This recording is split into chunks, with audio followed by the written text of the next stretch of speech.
Good morning. Thank you for joining on this beautiful summer Sunday morning.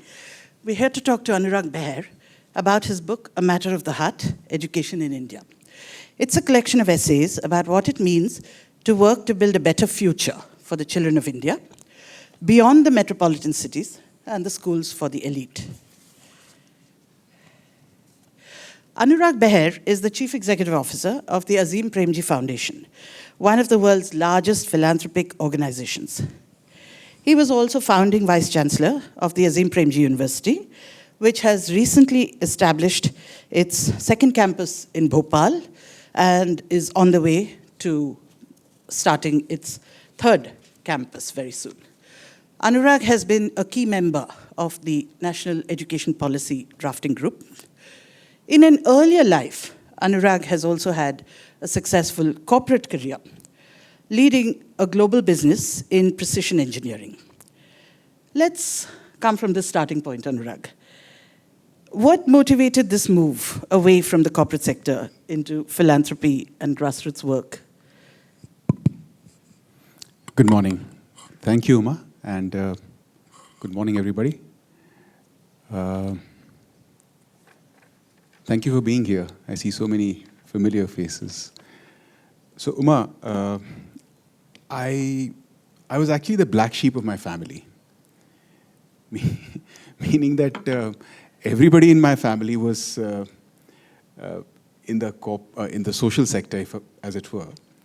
And as far as I can remember, I was the first person ever to join private business in any way, and that was like a absolute horror in my family. How can this person, the eldest son of this family, the first of this generation, how can he join?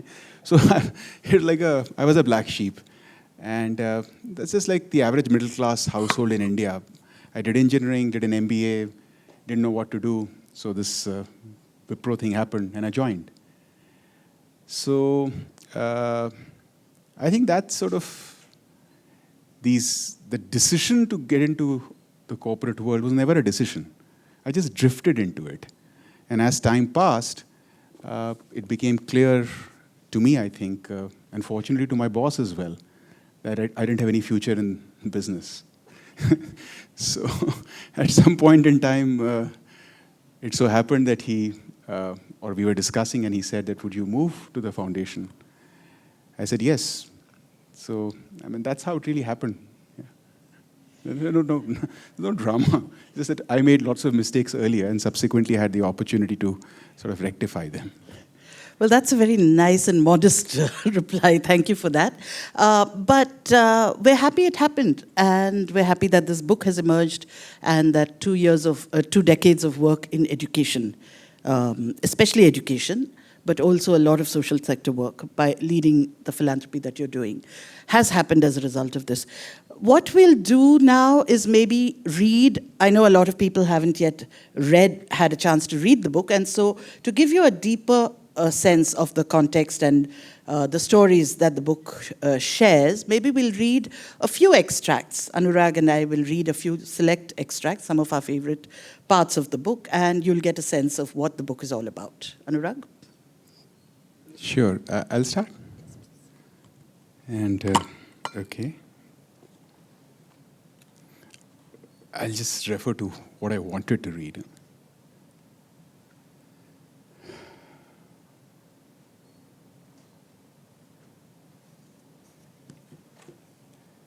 So,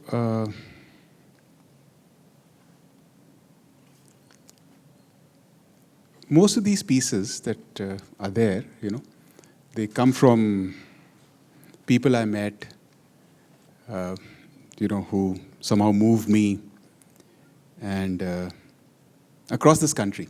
I travel a lot and meet people whom ordinarily will never find space in places like this, but their lives and what they do are just extraordinarily moving and inspiring. So most of this book is about that. So and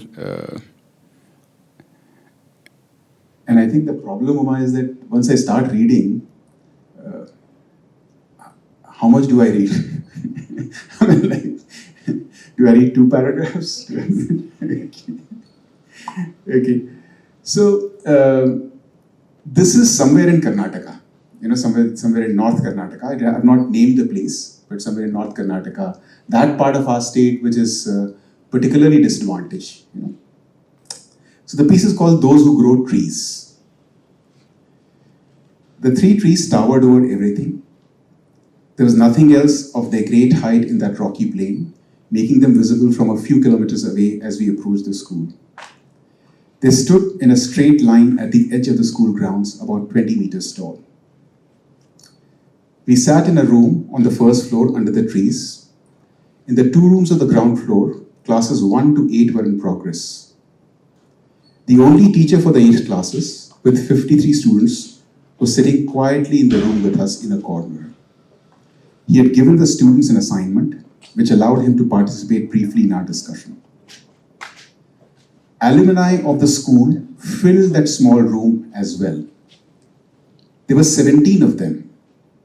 3 had taken a 10-hour overnight bus to reach the school. The others had traveled from an hour or 2 away on their bikes or public buses. Only 2 of them now lived in that village. As the introductions progressed, so did my bafflement. Why had all these young people turned up, traveling for hours? It was just a usual school visit for me, one of many every month. It was supposed to be a chat with the teacher and students if possible, and with the local community. This was not a ceremony of any sort.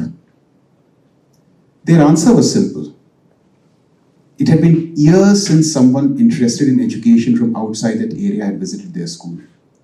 They wanted to ensure that the story of their school was told properly. They did not believe that the teacher, who had been their teacher too, would do that. So they came to tell me the tale. Can I continue? Yes.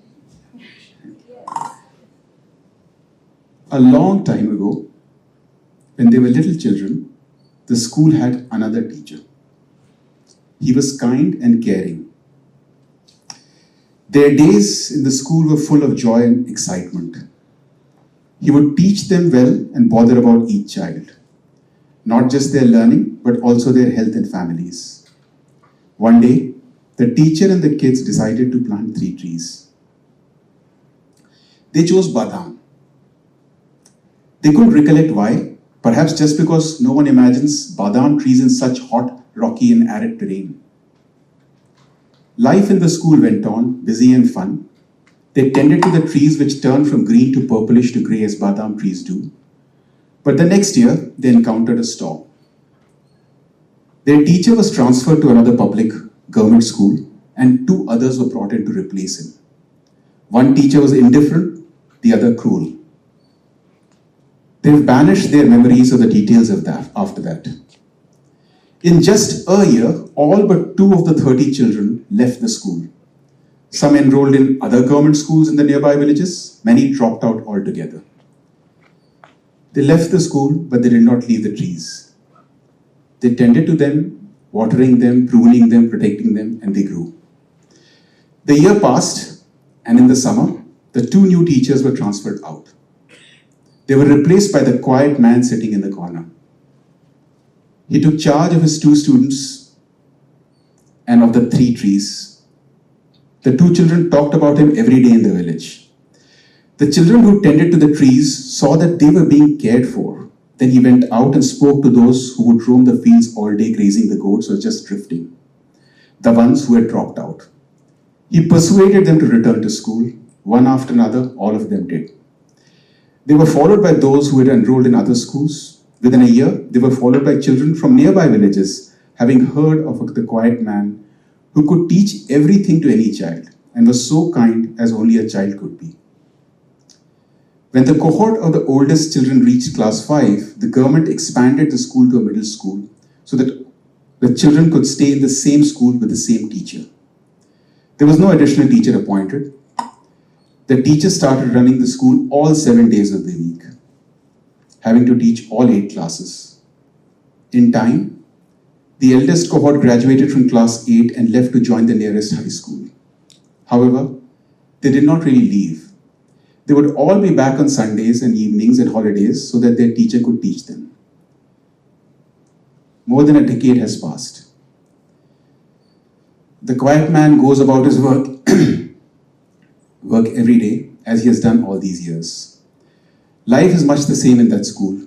However, life is not what it was for his students who have graduated and gathered there, and for scores of others who are not there. Life for them now is what they could not have dared to imagine in their small, poverty-stricken villages.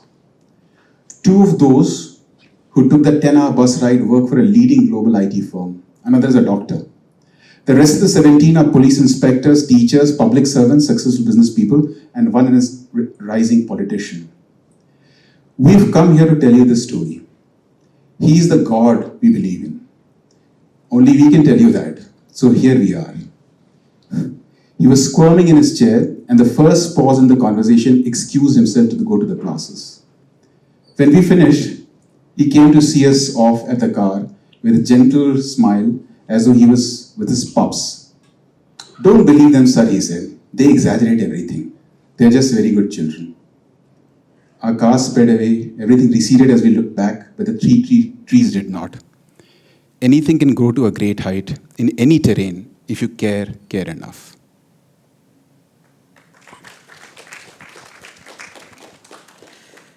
Thank you. And that's an extraordinary, moving story. There are many, many such stories in this book. And the success, one of the key successes of this book is that it brings to us these stories which go against the grain of our natural skepticism and cynicism about the public education system. And that's why it's so important that these stories are read and heard, and these voices come to us from the different districts with as low as 41% rural female literacy. Yadgir, for example, I'm not sure if this is from Yadgir, but Yadgir had 41% rural female literacy in the year 2011. And this extraordinary story of dedication and professionalism and success comes from Yadgir. So thank you for that. I would like to read one little story, again from Gulbarga, which, for reasons that I will explain, is one of my favorites in the book. It's called Tales of Heroism from Gulbarga. One morning in Gulbarga, Mahadev and Jagannath insisted that we visit a school with them. This village wasn't far from the city, about 7 kilometers from the outskirts. When we go to school in a car, we usually park some distance away. A car can be a matter of great curiosity among the kids and cause a disturbance, which we try to avoid. As we reached the village, the students were still on their way to school. Two of them met us and asked us where we wanted to go. On learning that we were headed for their school, they took charge and led us. They seemed unusually confident for 12-year-olds and also seemed unusually cheerful for kids on their way to school. The building of the school was even more unusual. Having been to hundreds of government schools, I had never seen one like that before. It was constructed on columns, raising it above the ground level as though on stilts. One could almost walk under the school. It had a series of classrooms side by side, with all doors opening to a common narrow veranda from where steps led to the ground level. The two children handed us over to one of their teachers, who took us to the head teacher's office. It was a small room. Soon the head teacher Pramila Bai and all the other teachers, Asha Hegde, Indumati, Jyoti and Sunanda, trooped in. I mention these names because it's one of the very special things about this book for me, reading it as an administrator, as a civil servant, has been this insistence on mentioning the names. We often talk about extraordinary work that people are doing, ordinary people are doing, and we call them ordinary people. We forget to mention their names. These are individuals. These are individuals with names, with full lives, very nuanced stories, and really amazing stories if we only stop to listen to them. So, Asha Hegde, Indumati, Jyoti, and Sunanda. The students had been given some assignments as the teachers wanted to chat with us. While we were adjusting to the cramped seating, which had no place for another person, Shobha strode in. Some people have a presence. She remained standing at the door with a half smile and said that she was the Anganwadi worker and not a teacher. Someone corrected her, saying that she was the Anganwadi teacher. she brushed it aside. In the government employee hierarchy, an Anganwadi worker is way below school teachers, let alone the head teacher. Shobha's demeanor and the response of the teachers to her did not conform in any way to that hierarchy. She was clearly an integral part of that team. Then Pramila Bai said, Shobha was the founder of the school. And with that, she began narrating its story. It's quite amazing. For those who have some experience of the governmental system, you would know that Anganwadi workers are honorary workers. They're not civil servants. They are paid an honorarium. They often work in difficult conditions, and they work in Anganwadis. And they're not called teachers. They're literally called Anganwadi workers. But here is a group of women teachers, if I may say, and a woman leader, Pramila Bai, welcoming her and regarding her describing her not only as an Anganwadi teacher, but as the founder of the school. So, this is the story of the school. 8 years ago, the government primary school was started in the village by Asha Hegde, who remained the sole teacher for the first 3 years.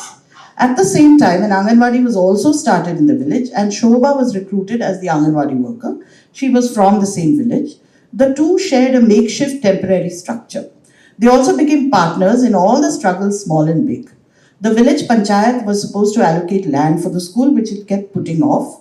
No one would admit it, but this interest seemed to be driven by deep-rooted socio-political processes. Caste was dominant in local politics, and the school was largely attended by children of the local tribal community. It was what is called in that area a Tanda school, a school set up near the tribal habitation. The blow-by-blow account of those first few years can be a natural screenplay for a Shyam Benegal film. If I could, I would cast Smita Patil as Shobha and Nutan as Asha. The two women battled for 3 years. Shobha leading the charge, marshalling whatever she could. In the end, the panchayat relented and gave them land. But the land that they gave was directly in the midst of a water channel, which would flood every year in the monsoon. The two women took what they got, as women do, and then worked within the education system for a design for the school that would tackle the torrential water flow during the monsoon. That is how the school on stilts came about. A simple but effective design, the heavy water flow just passes beneath the school. After the school building came up, the student numbers grew. Pramila Bai was appointed as the head teacher and more teachers joined. We spent some time in the classes witnessing interesting pedagogical practices and the engaged children. It was a functioning and happy school. At the heart of it seemed a rare, deep camaraderie that was there among the teachers. Three-sided conversations gave glimpses. Pramila Bai told me, I do nothing much, my teachers are excellent. Asha's affection and respect for Shobha was evident. She was also very clear that it was the head teacher who made everything click. While we were leaving, Shobha said, when I started, I was an 8th pass. Asha teacher got me to do 10th, and then 12th, and then a degree. She made me what I am. A school's purpose is educational, but it's fundamentally a social institution. So, any school has to overcome multiple internal and external social challenges to function. This is another reason why the role of a teacher is so complex, which we, non-teachers, often fail to recognize. There are thousands of schools, such as this one, in Sharana Sirasagi Tanda, with their own quiet stories, which, when listened to, tell tales of everyday heroism.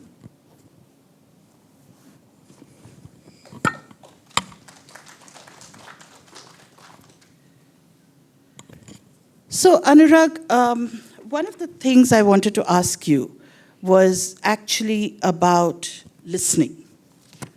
And for 2 decades, you have seen and led efforts to improve education, from the grassroots to the national policies.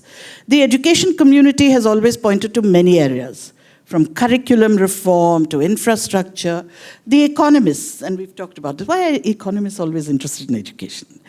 They have variously prescribed vouchers, value-added incentives, cost-effective practices like cameras in the hands of school children to ensure teacher presence. Your book focuses on school teachers. You're saying that the teacher can surmount these barriers no matter what. I don't disagree. My mother was a school teacher. I was briefly before I joined the civil service. But I'm wondering, are we placing too high a burden on teachers, or is this the thing that drives public education forward despite all the challenges? And can we nurture it further? How can we nurture it further? Would you like to talk about that?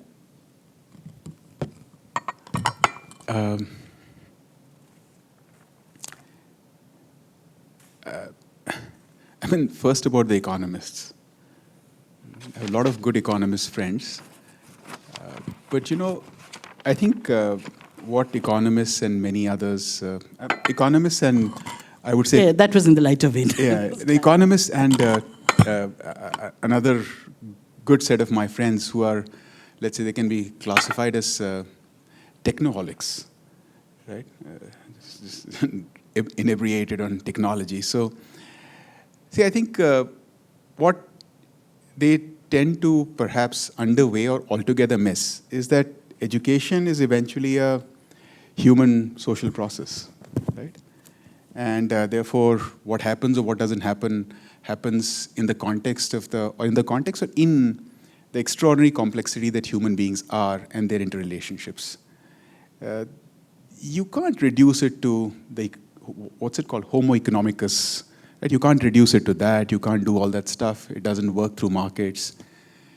So I think a very simple understanding that education is about human beings, and it's about what children feel about themselves, how they feel, and about the relationship between children and teachers. I think if one has that clarity, that many other things are important. Having a school building is important. Having running water is important. Right? Having having a good administrator, you've been a wonderful administrator, is very important. But at the end of it, all of it just distills down to the teacher and the children. Right? So I have no doubt that our country needs to work on every front of education. We spend less than 3% of our GDP on education, public investment. We should be spending 6%. Running water is not there everywhere. Curriculum, textbooks can be improved. We know how examination-centric we are, and that needs to change. And the examination, that too, is essentially testing rote memorization. So all that needs to change. But as much as we work on that may take 15, 10, 20, 50, 30 years. One doesn't know. But if one can harness the spirit and the power of teachers, then what happens is, at the core of education, you have change. At the very core of education. You don't need to wait for everything else to change around. You don't have to wait for that. Because at the core of education, what really makes a difference for children starts changing. And so as much as you work on examination reform, on improving infrastructure, on everything else, but if you can focus on the teacher, then change happens today, and then they become the most important allies, the most important coalition that can actually have change happen. And I must add one more thing, which is this, that the teacher is the average Indian. The average teacher is the average Indian. He's not good or bad, or she's as much good as or as much bad as any one of us are. This is the average people. Right? Now, if you have average people out there, there's one thing special about teachers and teachers' roles, which is that every day they deal with children. You and I don't, most people don't. They deal with children every day. And when you deal with children every day, that process, that interaction, that life, and particularly when you start understanding that much of the future of those children is in your hands, it changes you. So in a sense, my experience is that on the average, and I'm being, I'm reducing it, but I'm on the average, perhaps teachers become better human beings than the other kind of human beings, just because every day they're dealing with children and they know that their future is in their hands. So, and I've seen that, and I have colleagues here who've seen it more than me. You've seen it, right? So, if we can somehow harness that power, and that harnessing of the power doesn't need much, it does not need much. It just needs saying, we respect you. We respect what you do, right? We don't think that you are the teacher who's always absent, right? Because that's the classic tale about the government school teacher, that they're all absent. That's not true at all. It doesn't need much. It doesn't need money. It just needs behaving, acting simply, nicely, like any other human being. And that is sufficient. So can one imagine? With no investment, my sense is with no investment, just by, let's call it a cultural change in how teachers are treated, not just by the education system, but by society in general, you will have significant change. Fabulous. I forgot to mention that there was only one correct answer to that question. And you just gave absolutely the correct answer, and a very beautiful answer. You also mentioned this whole misconception that people have, that teachers don't show up. They're not there in schools. They're always absent. And that we need to focus on teacher absenteeism as one of the big problems that ails the sector. I know that the Azim Premji Foundation did a very large study on this, and you've written about it in the book. Could you share a little about it, please? Yeah, I think the very common narrative is that government school teachers basically don't show up, right? That just too many of them are playing truant, they're out of the school, they do stuff, right? So that's the common narrative. And that narrative, unfortunately, is been sort of fed by quote-unquote research by economists. We know that, right? So, and that is simply untrue. So what happened is that, let's say, I can see Giri here and Hindu here, after, we had worked for about 10, 12 years on the ground like this, seeing the Shobhas and the Pramilas of this world, or this particular teacher that I didn't name deliberately for a reason. So we never saw this. I would land up at schools, or Giri would land up at schools, and we've never seen this kind of absenteeism. Never seen it anywhere in the country, right? So we said, what's going on? Why are these people, you had this famous World Bank paper which talked about 20% absenteeism. And that's just staggering, absolutely staggering. So, I forget the year, I think 6 or 7 years ago, 8 years ago, we did a fairly large-scale study, and essentially just going to schools, in a rigorous, methodical manner, going to schools and figuring out if the teachers are absent, right? And we did that. And the result was fascinating. The result was fascinating, and which was this, that I'm forgetting the exact numbers, but I think roughly 13-14% teachers were not in school. Now just stay with me, please. 13-14% teachers were not in school. However, of that 14% teachers, 6-7% had been sent by the government for some training program or something. So you're now already down to 6%. Of that 6% teachers who were again absent, 3% or 3.5% or something were just on normal leave, right?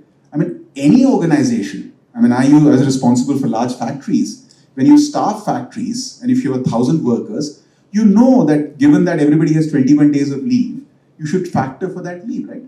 So 3.5% were on leave. So something like 1.7% were actually absent without cause. Only 1.7%. And that is the truth. So after publishing this is a side, right? After publishing the story, or not after publishing this, during that period, we started going through all the research that had claimed this 20-25% absenteeism. And lo and behold, on the 93rd page, on the 13th footnote, right? 93rd page and 13th footnote, you'll have some small print saying, yes, 22% teachers were not in school. However, X% were because they had gone for training, etc. The headline is 22% teacher absenteeism. And, can we imagine this is the common narrative that we build, and imagine what the teachers feel about it. It is true, 2%, 3% teachers are absent, but then the question is, it's being recorded, but nevertheless I'll say it. I mean, if you start counting how many people are absent in our parliament or our or our legislative assembly, then what are we talking about? Thank you. You're one of India's key figures in the education sector and the social sector. On funds allocation for this sector, or for the development sector, the old saying that we should save like a pessimist, invest like an optimist. I think we agree that some amount of careful investment is a priority. What would be your 5 top policy recommendations for judicious investment in the social sector to build human capital and to strengthen the quality of public education? So I limit my comment to education, not broadly the social sector. Is that okay? Okay. So I think first is early childhood. I think as much money as we have, if we can put it early childhood, let's for a minute use economics terminology, social return, economic return will be highest, right? So early childhood education. I think the National Education Policy 2020 has done a really good job of highlighting the importance and giving central place to early childhood education. I think we need to execute it. Right? We're not there yet. The policy is there, but there's yet execution across the country that needs to happen. So I think that's one. 2 is, I would think, absolutely and most importantly, the midday meal. I mean, that's sort of, it's, if you go to the midday meal, it'll be obvious to you how important it is, and how tragic also it is, in the sense that, the budgets have just not kept pace with inflation. So, so I would think money into the midday meal and also giving all children breakfast. So this is this extraordinary effect I think it has. Right? So that's the second. Third is, I would say that and I'm talking about public investment, massive public investment into good teacher education programs. And good teacher education program basically means what we call B.Ed, the programs, the courses in universities that prepare teachers. There are, I think, 20,000 B.Ed colleges today, and all the 20,000 B.Ed colleges, I would say 90% are useless. 85% I think fraud, really, right? And most of us are familiar, and if the teacher preparation, if the B.Ed is of that quality or that kind, what are we doing? How can we hope that our education system will improve?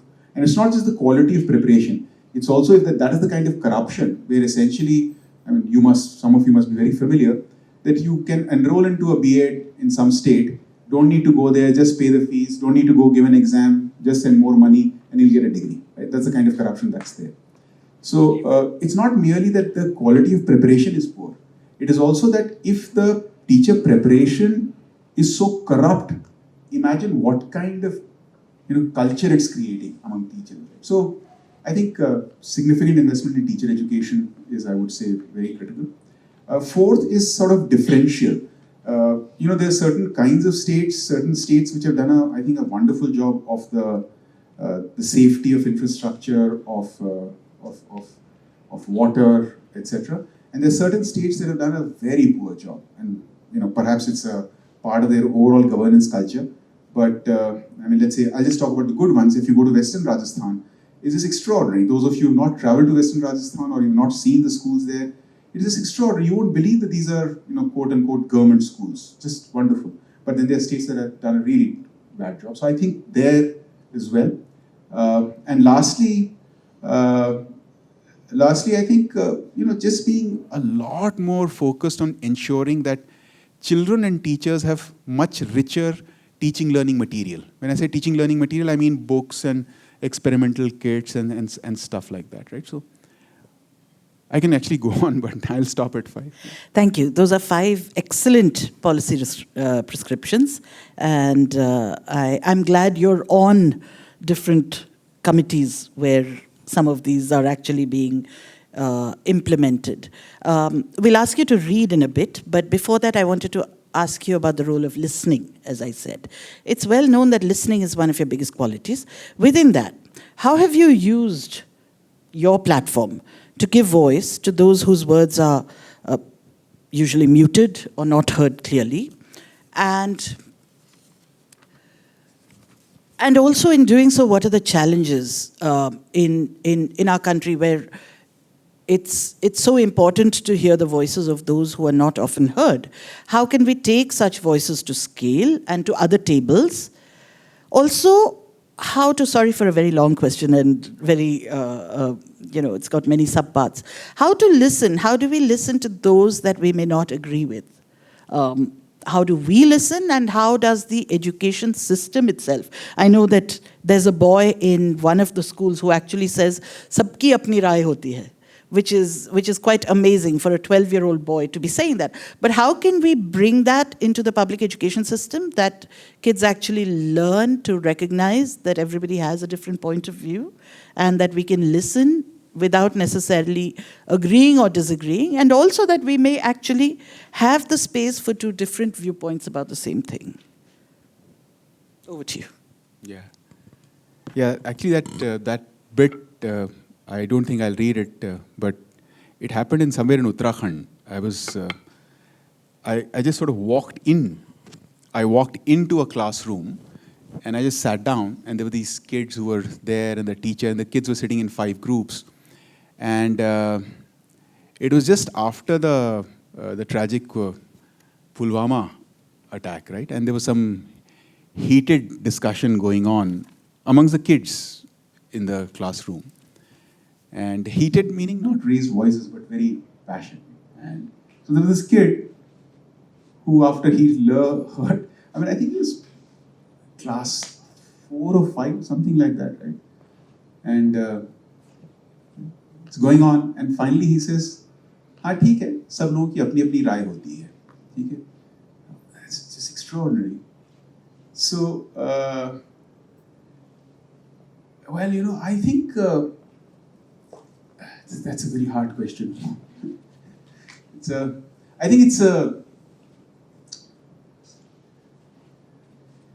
I feel it's very important to be able to see human beings as human beings. Not label them, not label them as rightist or leftist, not label them as IAS officer or education, whatever, not label them. I think that's very critical. I think we just stop doing that. To me, that's at the heart of it. That if you can just recognize that everybody is a human being, they will have their own views, flaws, goodness. Can't we just sit together and talk? I forget, there's a beautiful Urdu line which basically says, "बैठ के बात तो करके देख लेते, हल निकल आता." I think that is really at the core, and it's a very hard thing to do. It's a very hard thing for Uma is the Additional Chief Secretary in Madhya Pradesh. I said Madhya Pradesh, my father. Additional Chief Secretary in Karnataka.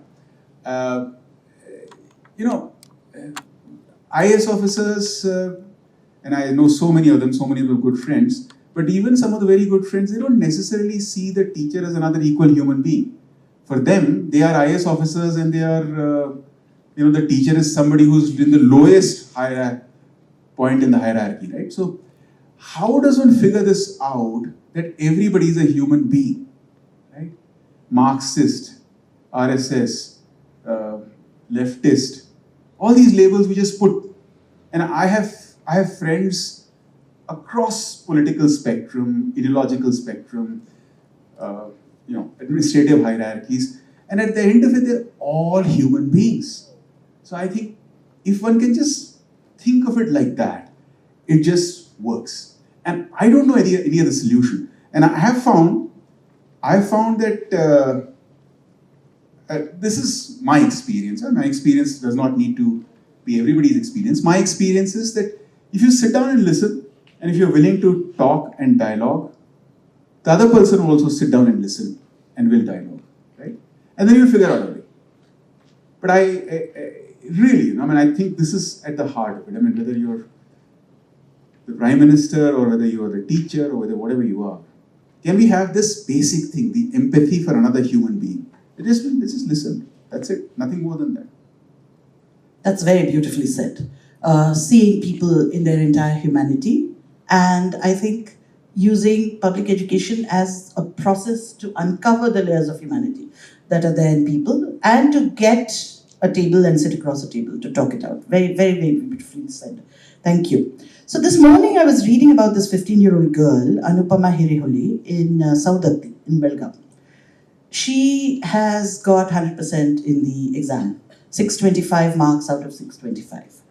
She had been told while she was studying, obviously family in modest circumstances struggling, she had been told by some relatives to quit so that to drop out of school so that her brother could have a chance because they could only afford to send one child to school. But then she worked as a domestic work and she paid her way through. What we call dropouts in the system are usually such children who are either pushed out or pulled out due to circumstances. There are also children with disabilities who we refer to as dropouts. But is it something that we should be concerned about, the way education policy language also needs to be conscious of the assumptions that we are making and needs to work on more affirming and equitable ways of addressing some of these? Yeah, I think it's a huge challenge. It's a huge challenge, and what's happening is that over the past 20, 30 years, most kids are in primary school, so our primary school enrollment figures are near 100%. As kids go from primary to middle to higher secondary, even there the dropout rates have been dropping. So-called dropout rates have been dropping, meaning most children are somehow progressing, right? I mean, so we are nowhere near 100% graduation from those kids who join in, let's say, preschool up through 12th. That's not there, but it's been improving, right? So I think that's there. However, there are two things I would like to point out. There are many nuances, but two things that I would like to point out. One is that each large percentage is becoming more difficult. So, children of migrant labor, what do you do? So they are 6 months in Bangalore and 6 months, let's say, in Yadgir, or 6 months in Bihar. What are we going to do about them? Right? So I think we as a country need to understand that perhaps the easy quote-unquote wins of getting kids into school and ensuring that they stay there, those wins are past us. So now you have different kinds of disadvantages, vulnerabilities that children and their families are dealing with. Addressing those is much harder. Children with various kinds of disabilities, it's very hard. I mean, what are we going to do? I mean, let's say in the mountains or the deserts or even in the jungles, a child has a disability. What are we going to do? So I think this understanding that greater attention, greater investment, greater focus needs to be done. Otherwise, we're not going to be equitable. We're not going to be doing justice to perhaps the most vulnerable. I think that's point one. The second point, which many of us know, I think we need to be worried about those who drop out but don't drop out. Meaning, they are in school but in name, right? And that percentage, I don't think we have a sense of that at all. We don't have a sense of that because we congratulate ourselves, and in some senses rightly so, that most schools kids are going to school and so on and so forth. But we have very little understanding of children.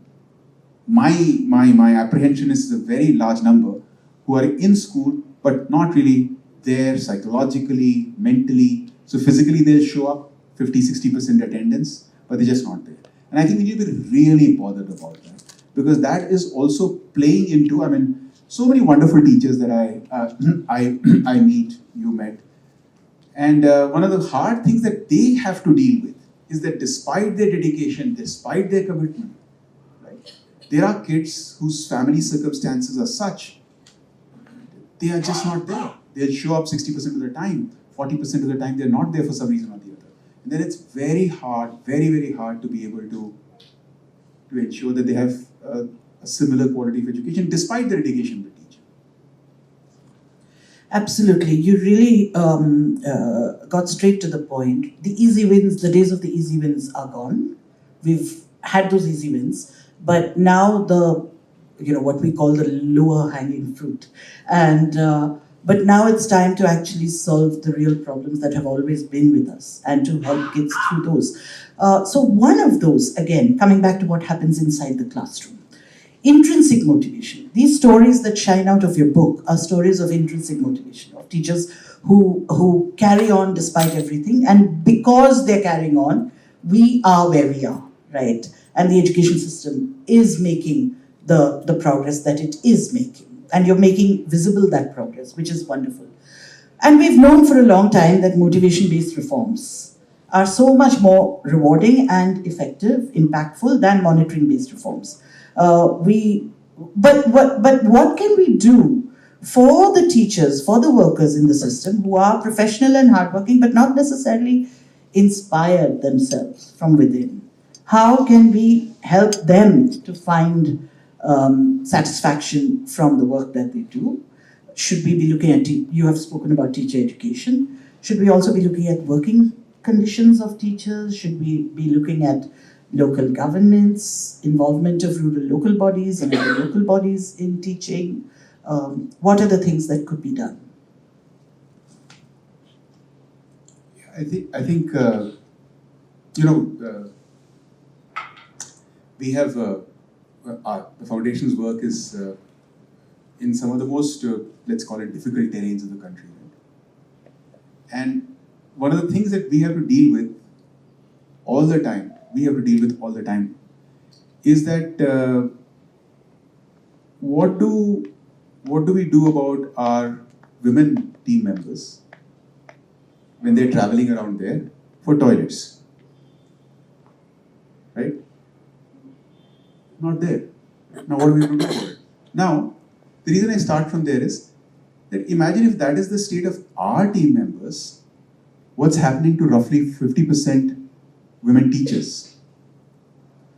So, and that, I mean, to my mind, in some senses, is just symbolic of what you started with, that if the basic conditions that the teachers have to live with and operate in are what they are in too many places, not in all places, but in too many places, then how will they be, the most motivated, the most dedicated teacher, her motivation and dedication may not reduce, but her effectiveness reduces. So even the most motivated and dedicated, with these kind of working conditions, their effectiveness reduces, right? And of course, motivation and dedication is not some, sort of a unitary thing that stays forever like that for anybody, right? So all this has an effect. So I think the working conditions, I mean, let's say teachers are struggling with the fact that the students have not got the uniform for 2 months after the session has started. Or for 3 months after the session has started, they don't have the books. Right? Or they're struggling because, and this is so unfortunate, so they're struggling because their electricity connections have been cut. Because, the state electricity board operates on its own rhythm, they don't have the money and they're not given. So this is the kind of stuff that they're dealing with all the time, right? All the time. So if these are the working conditions, it has an effect directly on dedication and motivation. So I think that's one. The second is,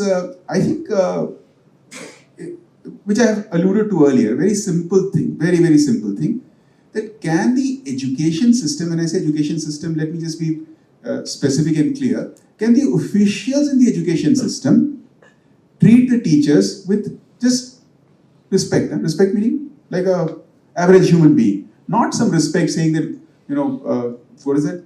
Guru Gobind dono khade kaake lago pao. Not that kind of, I'm not saying all that. But just like an average human being, can you just treat them with respect? If one were to do that, and I've seen hundreds of officials of that kind, who they don't need to, the magic that they need to perform is so small. And the magic is just treat your teachers with respect, that's all. And you will see what large percentage of them have this intrinsic motivation, and perhaps the intrinsic motivation is fired up by their concern for the children, right, that they deal with every day.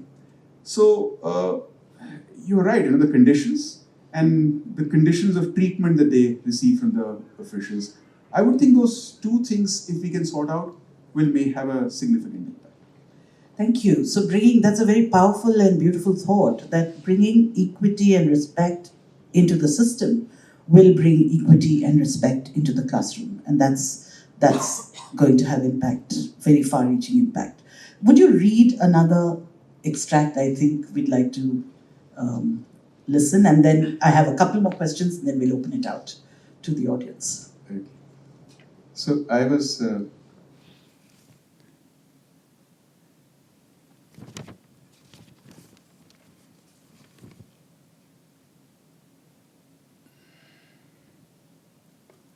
So like I said, I don't know where to stop. So I'll just go ahead and read the whole thing. Yeah, is it okay? Okay.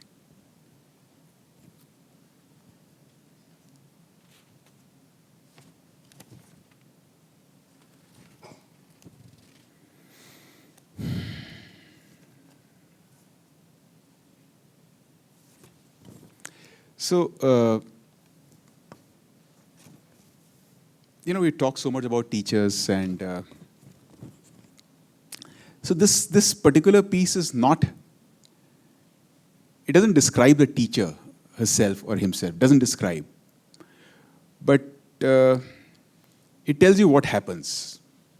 It tells you, told me what happens when you have teachers of that kind, right? So, also this particular piece is, the cover of the book is really drawn from this particular piece. It's called Under the Banyan Tree. So, under the banyan tree. The great banyan was shielding them from the sun. It wasn't yet blazing in late March, but it was hot out in the open. The two little girls were swinging and slipping from its dangling roots. Too young to be alone at home while their parents were out earning their daily wage, they had accompanied their siblings to school. They were too young to be even in class 1, and so had a free run of the premises. When I encountered them, they had decided to occupy the chabutra over which the banyan grew. There was a mazar on one corner of the chabutra, which itself was near the entrance at the western edge of the school quadrangle. Lakshmi and Mary accosted me without interrupting their swinging, interrogating me in tandem. Clinging to the roots, they were at my eye level. Once they were satisfied that I was not a teacher, they challenged me to beat them at their game. As I was climbing up the chabutra, they shouted together, "Baba ka ghar hai, joote utar ke aao." I slipped off my shoes as a mark of respect, climbed up and played with them for a few minutes, and then wanted to leave. They asked me whether I was leaving because I was thirsty. I said the head teacher was waiting for me, and in unison, they said he was a good sir. At another school I had visited earlier, students of class 6 sized me up within 20 minutes. No child was left out of the banter. When they asked me my name, I said Mohandas Gandhi. Many started shrieking that the Mahatma was dead. Then I said my name was Narendra Modi. And they rolled over with laughter. I challenged them. Why do you think I'm not the Prime Minister? And so on.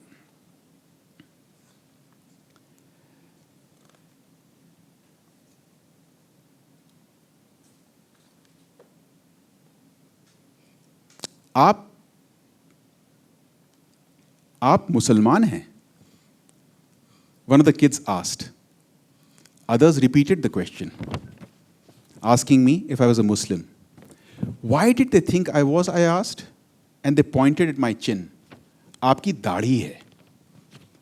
My reply that I was indeed a Muslim, paused the banter, puzzlement visible on their faces. Then one of them shouted, "Nahi, aap Musalman nahi ho." No, you can't be a Muslim. The assertion rang, echoing around the class. How did they make that conclusion? The response was instantaneous. Kyunki aap अच्छे आदमी हो. In the school with the great banyan, I sat at the back of class 8. This is the other school, near the Chabutra. They were discussing the elections held in the state a few months earlier, not the politics, but the electoral process. There was disagreement on the reason for some constituencies being reserved. The teacher intervened and then stepped back, letting the conversation flow. After a while, the teacher turned to me and asked me to have a chat with the students. What I asked is the point of democracy. It is the best way to live and govern, they said. Why? Because we are all equal. Are we really all equal? Yes, we are. We are all human beings and equally so. Socially and economically, we are not equal today, but democracy will get us there. For example, reserved constituencies are a way to achieve this equality. In fact, democracy is not the best way, but the only way. I pressed them. But why are we equal? That question led to a 5-minute conference among the children. Once they concluded, they faced me and declared, क्योंकि सब इंसान अंदर से अच्छे होते हैं. मुसलमान भी अच्छे होते हैं, I asked. And they laughed loudly. Why are you laughing, I asked. Because it was a ridiculous question. Totally ridiculous. मज़ार वाले बाबा सबसे अच्छे थे. सब इंसान अच्छे होते हैं. Baba was the best human being. All humans are good. Then they spoke with pride about the school's parliament, animatedly about the caste and gender equity, and thoughtfully about superstitions. And I left there for the next school. When I wrote about schools being temples of democracy, it is some earlier column I'm talking about, I received 2 kinds of criticism. First, that many of those who embodied anti-constitutional values were highly educated. Second, that the metaphor of the temple was dangerous, since the word of the school could become gospel, undermining all critical faculties. I'll skip a couple of paras. The contrast between the 2 schools that I just talked about is representative of our education system. We need to make all our schools like the one with the chabutra. Education and its institutions cannot bear the entire burden of developing a vibrant democracy, but their role is significant. The 2 little girls lay flat on the chabutra as I was leaving. Baba ko namaste karke jao, they commanded, and I obeyed. And then I left, with Lakshmi, Mary, and the Mazar under the great banyan tree, the national tree of the Republic of India, in a real temple of democracy.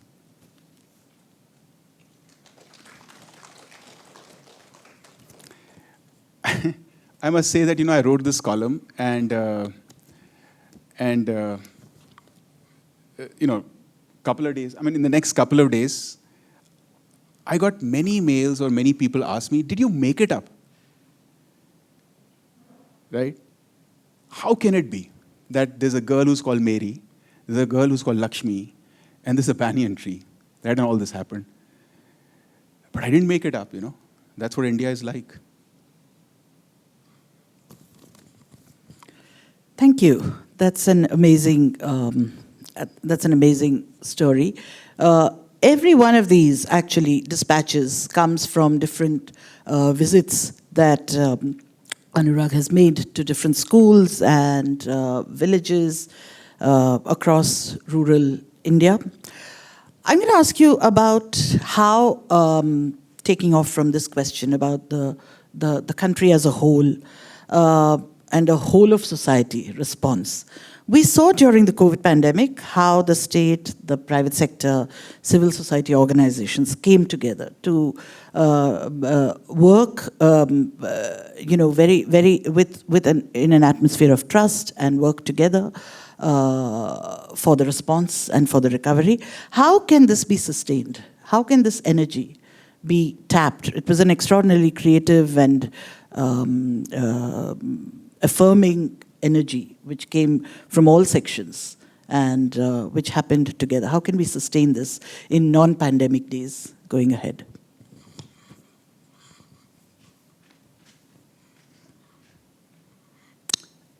That's an impossible question. Completely impossible question. I think, I feel it goes back to something that I have, my conviction around which has just grown over the years. It was like a faint sort of a hope or hypothesis maybe 15, 20 years ago. But with each passing day, it has just grown, right? Which is that, if in all our lives, in all our roles, if we just do the best we can, bit by bit, right? And that's, to my mind, that's my favorite phrase. That the world, everything, this particular matter, it just changes bit by bit, right? So I look back 20 years ago, has the country's education system transformed? Is that the hope that I set out with? No. But has it changed? Yes, it has changed, bit by bit. And I feel these teachers we talk about, all of us here, all of us, everybody here, if we can just do our bit, it changes bit by bit. And therefore, everybody coming together, I don't think that will happen in the same way that happened in the context of the COVID shock, because you had this extraordinary force, right? I mean, absolutely extraordinary force that just pushed everything together. That won't happen. But yes, it's an amazingly inspiring memory that all of us have, right? I mean, and that is there in our hearts and minds. We won't forget it. And if we just do our bit, world changes bit by bit. I have, people ask me, what's your, one of the things that my colleagues and my friends are aware of is my absolute mystification by people who have theories of change, right? I mean, I can't have the guts to say that I have a theory of change about society. Marx tried it, Hegel tried it, it didn't work much, right? So what am I? So I think in our own small lives, if we can just do this bit by bit, that's the best we can do. Thank you. That's an extraordinary, powerful thought of everybody having a place to contribute and the whole being greater than the sum of its parts. Very beautiful. I would now like to turn to the audience because I know I've been taking up all the questioning, but I know there are questions out there. We have a few questions which have come in writing, but I thought before that, if there's anybody who'd like to say something, share something, or ask something, we could go to that. You could raise your hands and, yes.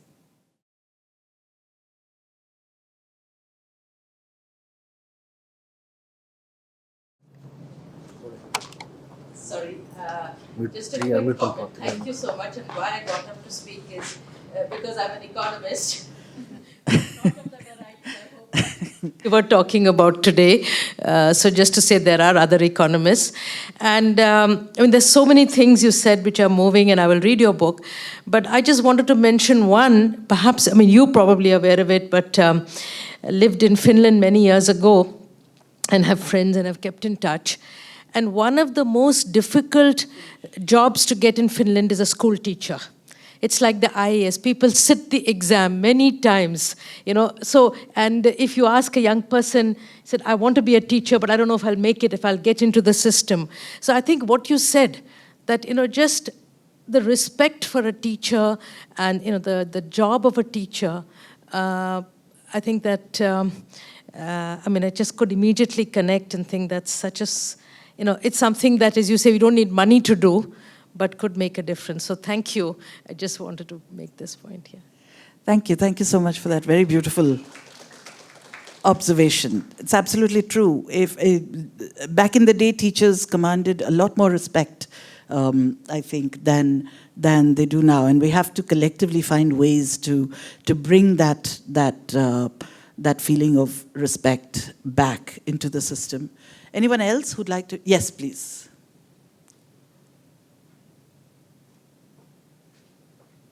And then the gentleman at the back.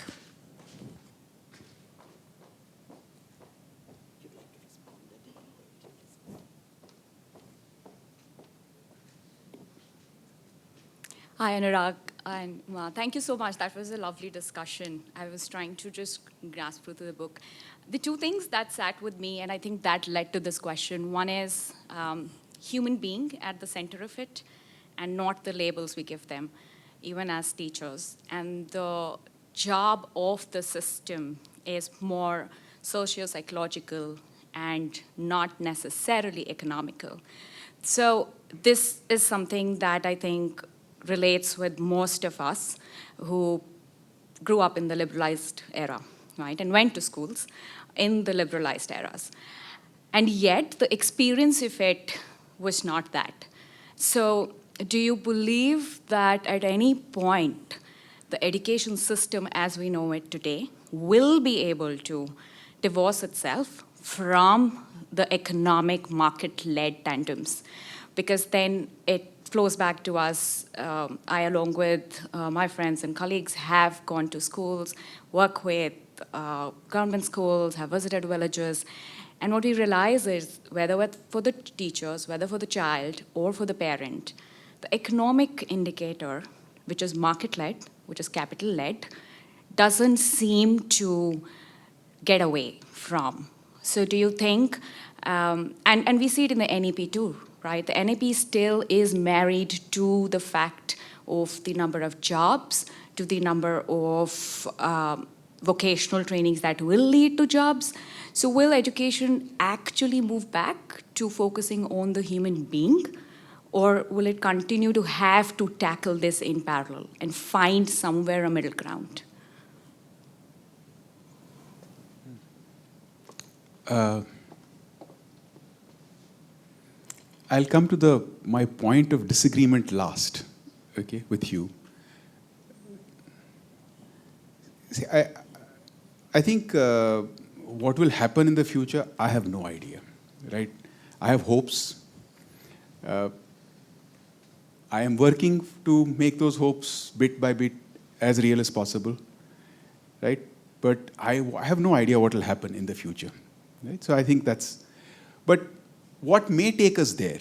What may take us there is, I think, fairly simple, which is that if we have greater focus on the public education system, and we have greater investment in the public education. Investment is not only money, right? I mean, investment is everything that we were talking about. So I think the path to the kind of education that we desire is not going to come from more and better private schools. It is going to come from a more robust, a better public education system, right? All I can say is that if I look back at the past 20 years that I have been involved myself with education in some way, and 45 years, 50 years that I've been watching it because of my father. My father's been in education. I have good reason for hope. Things will improve. Things have improved. We don't recognize that as much, but things have improved for the vast number of children in this country.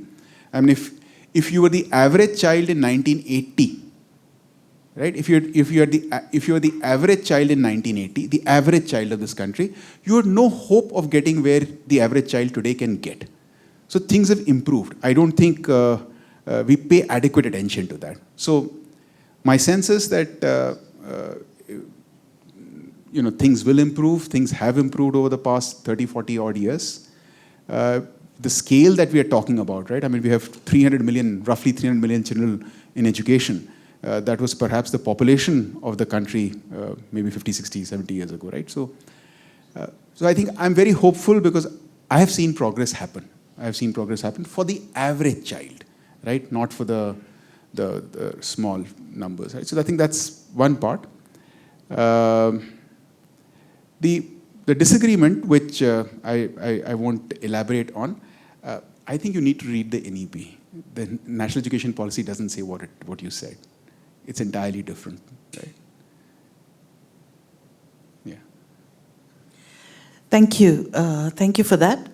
There has been change, there has been progress, but I know that there are other questions, and I will invite the gentleman, but I just wanted to ask you, and you can answer this later.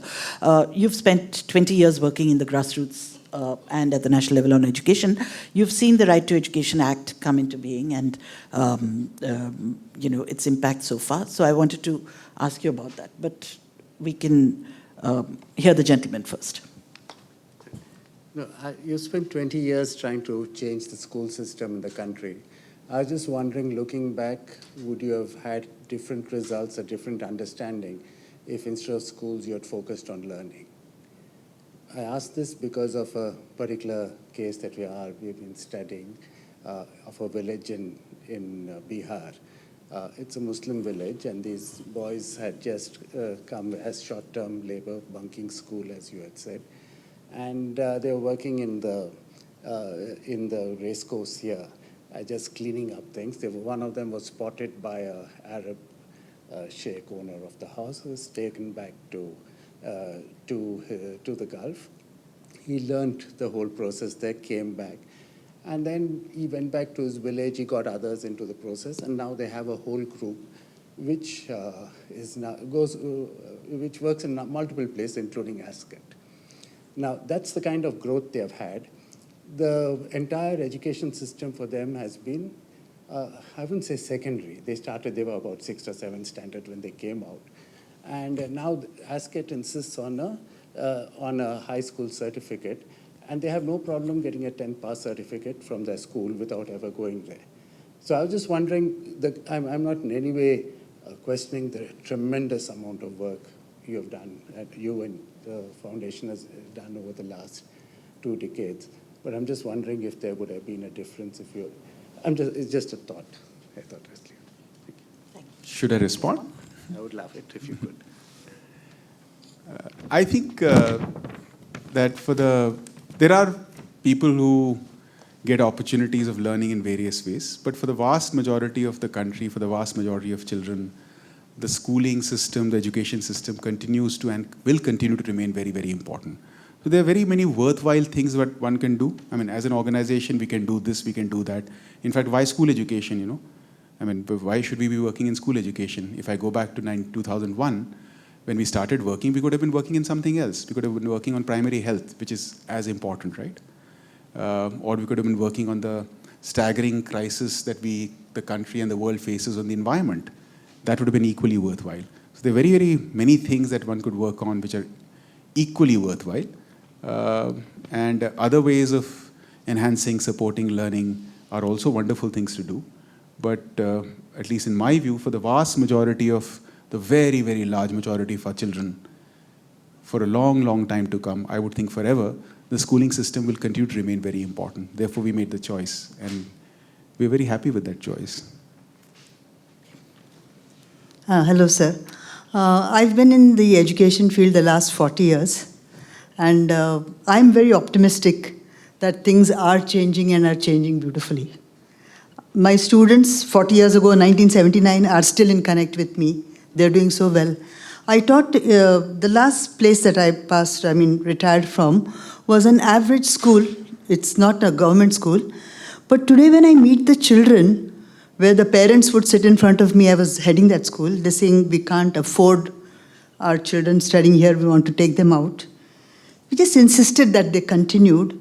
And today when I meet those parents and those children, they are doing so well. I mean, I feel so proud to see someone who was to be pulled out of school is doing so well. So there is hope. I do understand we had people from the department just wanting to extract money from schools for building their own buildings and all that. We stood strong. We said, no, if it's not to be, it's not to be. Then we had a lot of threats that we are going to de-recognize your school. Go ahead, do what you want. We had to stand tall.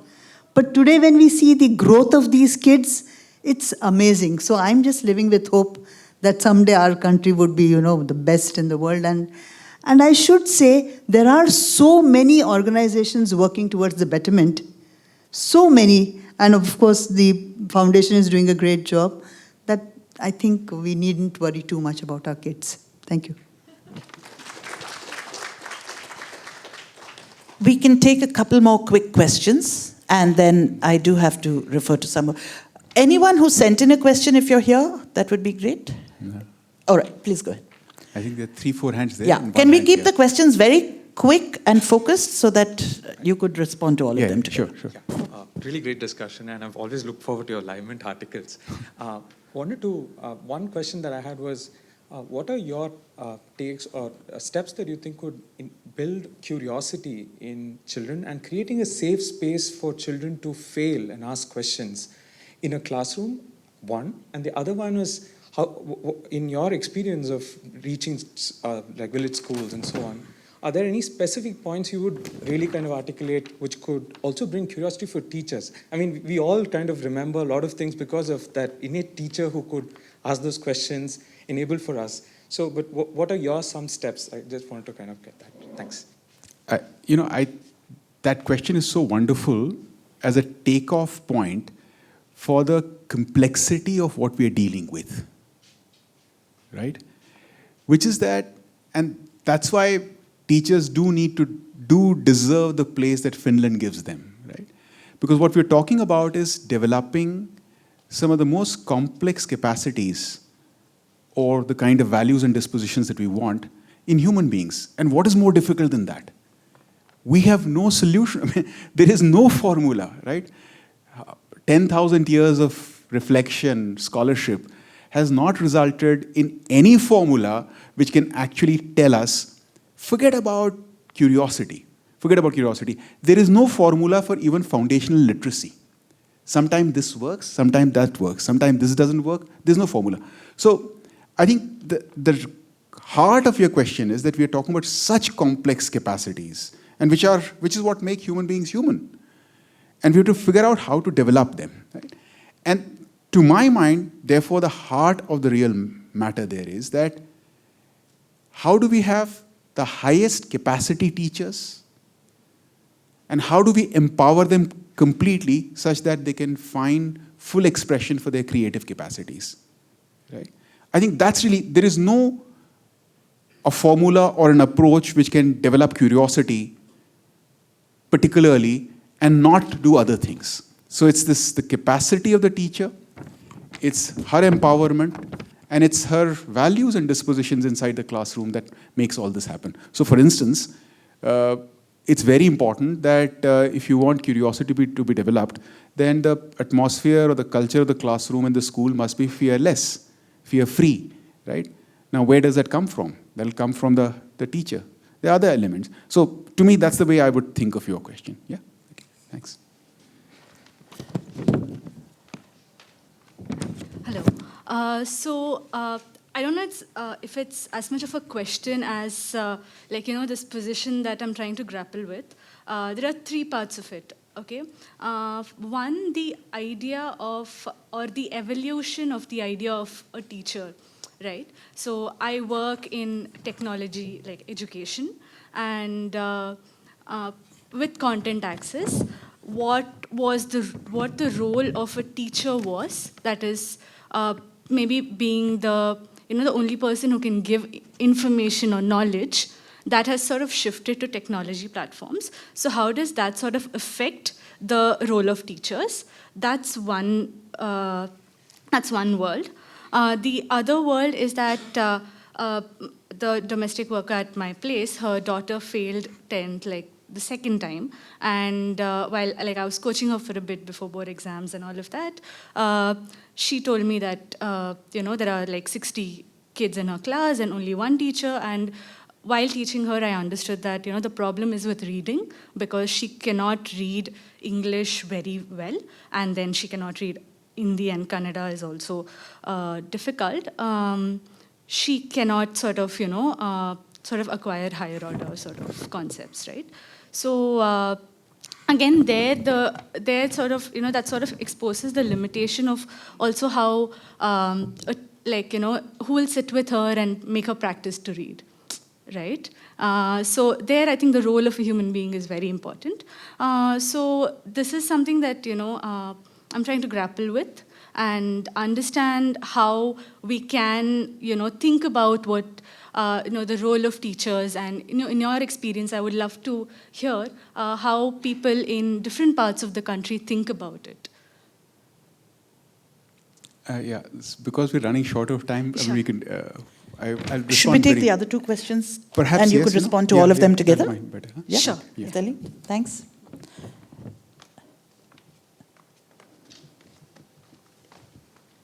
Yeah, hi, Anurag sir and Uma ma'am. Great interactions. I'm looking forward to reading the book.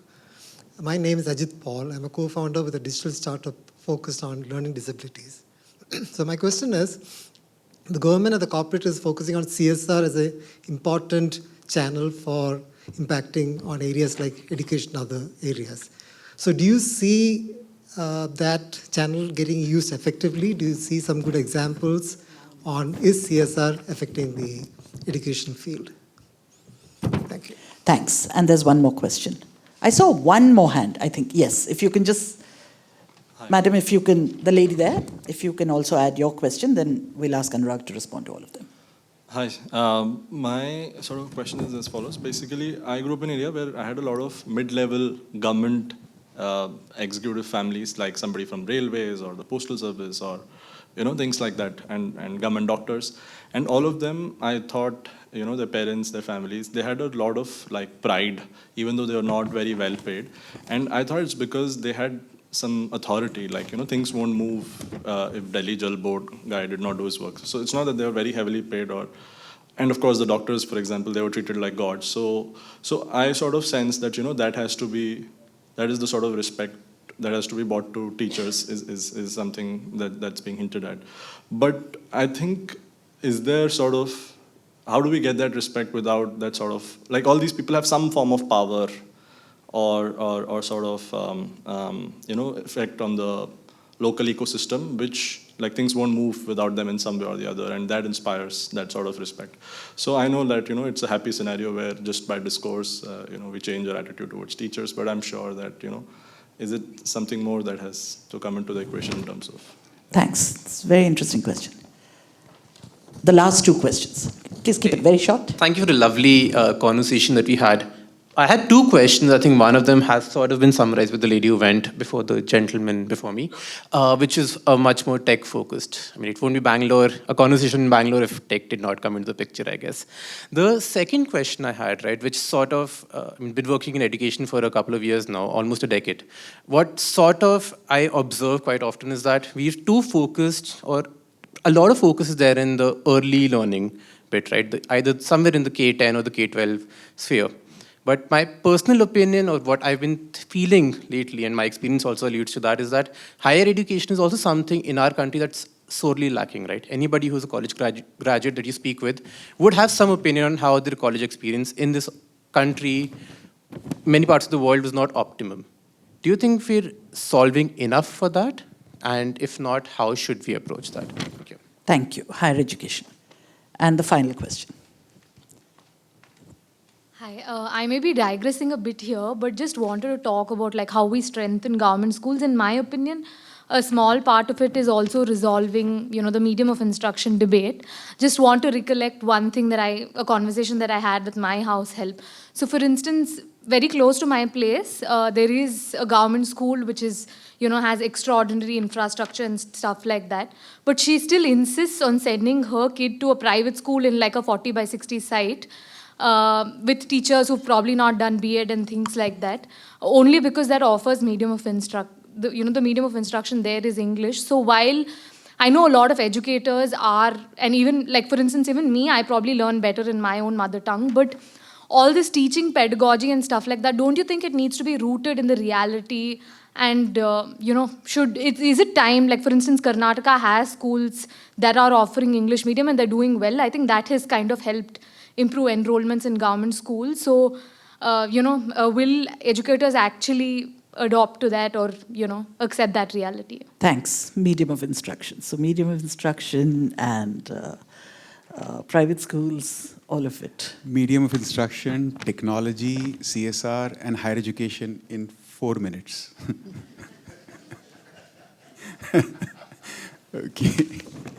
Okay. So we'll do a rapid fire. What else is possible? So I think the first. There's also one last question over here, which hasn't been touched, which is on despair. So. Okay. All right. So we'll just do it very quickly. Can CSR be used? Yes, CSR can be used. Is it being used well? No, it's not being used well. I think there are two kinds of things about CSR. I mean, what the government should be doing is one sort of a thing. We should just forget about it. The government will do, will not do. But what should the corporates be doing? I think corporates should be doing two kinds of things. One, that they should try and focus on the fundamentals of education and not superficial stuff.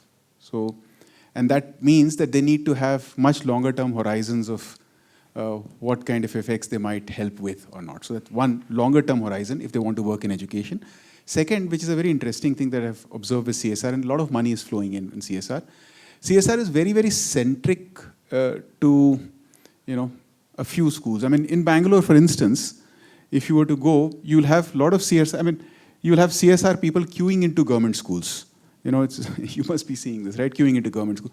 But you go 25 kilometers outside and it's not there, right? So, one, CSR focus, I mean, let long-term work be done, one. And two is, just focus on other geographies rather than just around you. So I think that's the CSR stuff.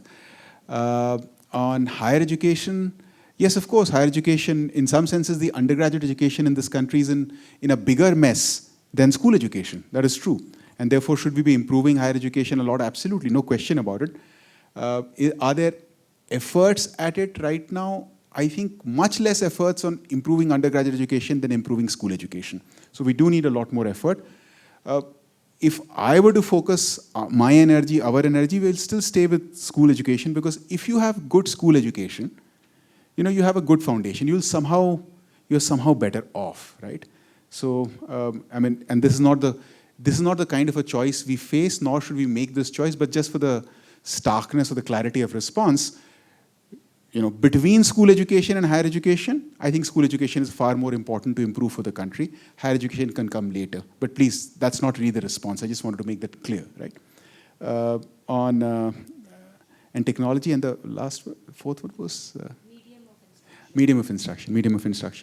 Well, medium of instruction is, or language is such a heavily contested issue in every way that it's very hard to comment in 5 hours also, let alone 5 minutes. But it's a very complex thing. The social aspiration for English is social aspiration for English. It is there for whatever reasons, good, bad, it is there, right?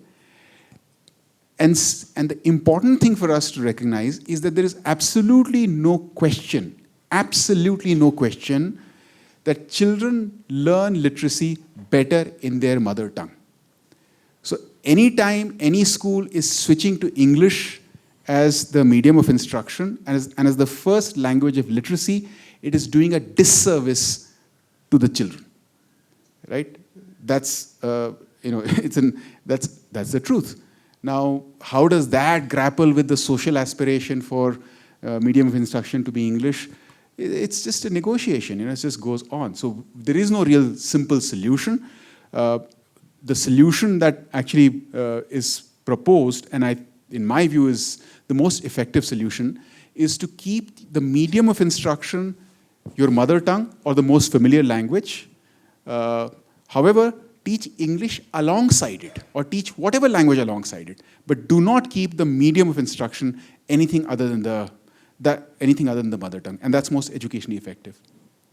On technology, that technology is useful, can be useful, all of us know, but I think it's important to understand and acknowledge that the usefulness of technology has been highly overrated in education. Highly overrated. Now it's been 20 years, 15 years on promises of how technology will completely transform the classroom. And those of you some of you may not be of the age, but you would remember the deluge of enthusiasm about MOOCs, right? Where are MOOCs now? So can technology be useful? Yes, technology is useful because it can offer access to all kinds of content very quickly for very many people, those who have the devices and the net access. But can somehow it be a solution to the problems of education? Can it replace the teacher? Not at all. And the reason for that is where we started this conversation, which is that education, learning, the child developing is a social human process. Technology can't do it. There was the unfortunate COVID experience, where you were perforce forced into technology, online stuff. We know what happened, right? Just to sort of crystallize it for you, if you're a school teacher, have been a school teacher, and have been a student, which most of us must have been students here, perhaps the most important thing that the teacher deals with, and because of which learning happens or doesn't happen, is what? Is the attention of the child. Everything else comes second. And the attention of the child is a complex human process, right? Very complex psychological human process. And I've just taken one aspect. So can technology be useful? Absolutely. But technology's usefulness has been highly overblown in the past 20, 30 odd years. I must mention that we, as in the foundation, not I, we own 66% of one of the world's largest IT companies, right? So I better not be talking, again, the disinterest of a large technology company, but one has to understand the truth, Yeah.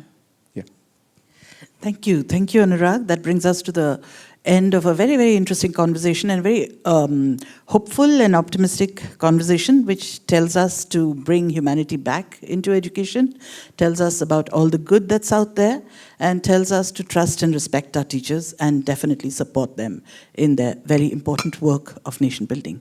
Thank you so much.